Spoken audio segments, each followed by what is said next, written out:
Shalom saudara yang diberkati Tuhan. Bertemu kembali dengan kami di sini Elkana Ministry, dan hari ini izinkan kami kembali untuk membacakan firman Tuhan yang terdapat dalam kitab Bilangan pasalnya yang ke-6 ayat yang pertama hingga ayatnya yang ke-27. Namun sebelum kita membaca, seperti biasa mari kita mohon tuntunan dari Roh Kudus. Kami bersyukur dan berterima kasih Bapa untuk hari ini. Kami tahu penyertaan Tuhan bagi setiap kami itu nyata. Sebab janji Tuhan bagi kami semua ya dan amin.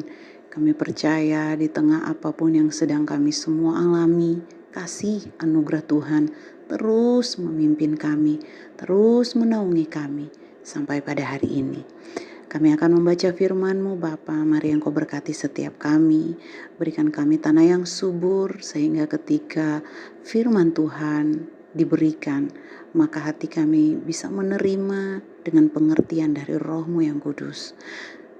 Mampukan kami bukan cuma untuk menjadi pembaca, tetapi menjadi pelaku firman dalam hidup kami setiap hari. Terpujilah nama Tuhan, kami bersyukur di dalam nama Tuhan Yesus. Haleluya, amin.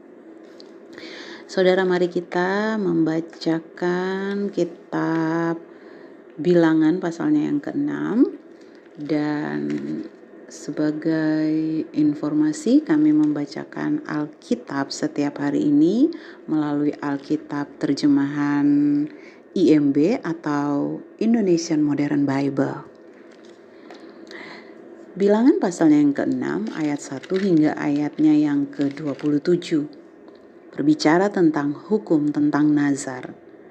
Berfirmanlah Yahweh kepada Musa, berbicaralah kepada Bani Israel dan haruslah engkau mengatakan kepada mereka, ketika seorang pria atau wanita membuat suatu nazar khusus, yaitu nazar seorang nazir untuk mengkhususkan dirinya kepada Yahweh, haruslah ia menjauhkan dirinya dari anggur dan minuman keras. Janganlah ia meminum anggur asam yang dibuat dari anggur, atau anggur asam yang dibuat dari minuman keras. Janganlah meminum air anggur apapun, dan janganlah memakan buah anggur yang segar atau yang kering. Selama waktu kenazirannya, ia tidak boleh makan apapun yang dibuat dari pohon anggur, dari biji anggur bahkan sampai kulit anggur. Sepanjang waktu nazarnya sebagai nazir, janganlah pisau cukur melewati kepalanya. Haruslah ia tetap kudus sampai waktu ia khususkan dirinya bagi Yahweh sudah genap, dan haruslah ia membiarkan ikal-ikal rambut kepalanya tumbuh.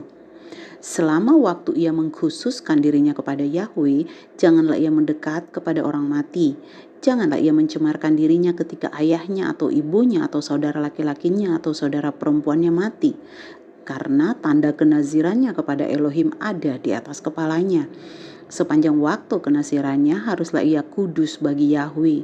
Jika ada seorang mati dengan sangat tiba-tiba di sampingnya dan ia mencemarkan kepala kenazirannya, maka haruslah ia mencukur rambut kepalanya pada hari penahirannya, yakni pada hari ke-7 ia harus mencukur rambutnya.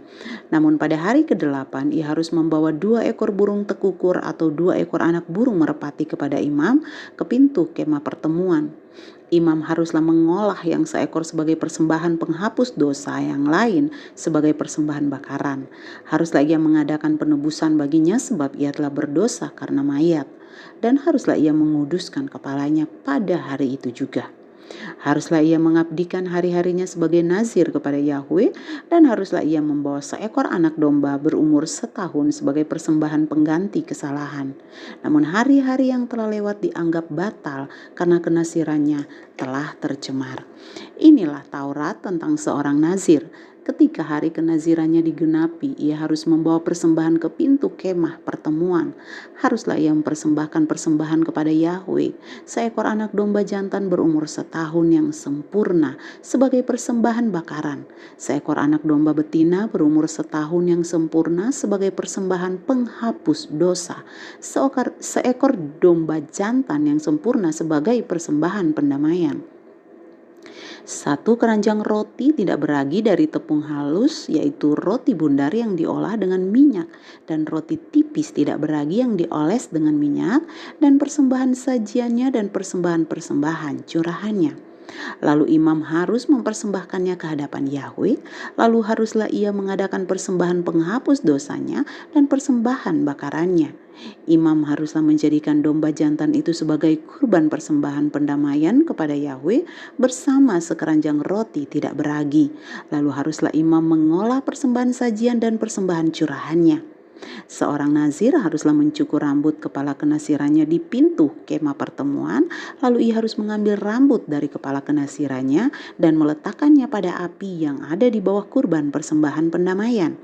Haruslah imam itu mengambil paha dengan domba jantan yang sudah dimasak itu, satu buah roti tidak beragi dari keranjang dan satu buah roti tipis yang tidak beragi, lalu haruslah ia meletakkannya di telapak tangan orang nazir itu setelah ia mencukur rambut kenasirannya. Imam haruslah mengayun-ayunkan semua itu sebagai persembahan ayunan di hadapan Yahweh. Semuanya itu menjadi kudus bagi imam bersama dengan dada persembahan ayunan dan paha persembahan unjukan. Sesudah itu orang nazir itu boleh meminum anggur. Inilah hukum tentang seorang nazir yang menazarkan persembahannya kepada Yahweh untuk kenasirannya, selain dari apa yang dapat diperoleh tangannya. Sesuai dengan nazarnya yang telah ia ikrarkan, demikianlah ia harus melakukannya sesuai dengan hukum kenasirannya. Berfirmanlah Yahweh kepada Musa, berbicara kepada Harun dan anak-anaknya dengan mengatakan, beginilah engkau harus memberkati Bani Israel. Engkau harus mengatakan kepada mereka, Yahweh memberkati engkau dan memelihara engkau. Yahweh membuat wajahnya bersinar atasmu dan memberi engkau anugerah. Yahweh mengarahkan wajahnya kepadamu dan memberi engkau damai sejahtera. Demikianlah mereka harus menaruh namaku di atas Bani Israel, maka aku akan memberkati mereka. Saudara, demikian firman Tuhan hari ini yang sudah kita baca dalam kitab Bilangan pasalnya yang ke-6. Biarlah firman Tuhan hari ini menjadi berkat bagi kita semua. Tuhan Yesus memberkati, dan kiranya anugerah Tuhan dan kiranya penyertaan Tuhan menyertai saya dan saudara selama-lamanya. Haleluya. Amin. Kami dari Elkana Ministry mengucapkan terima kasih. Tuhan Yesus memberkati.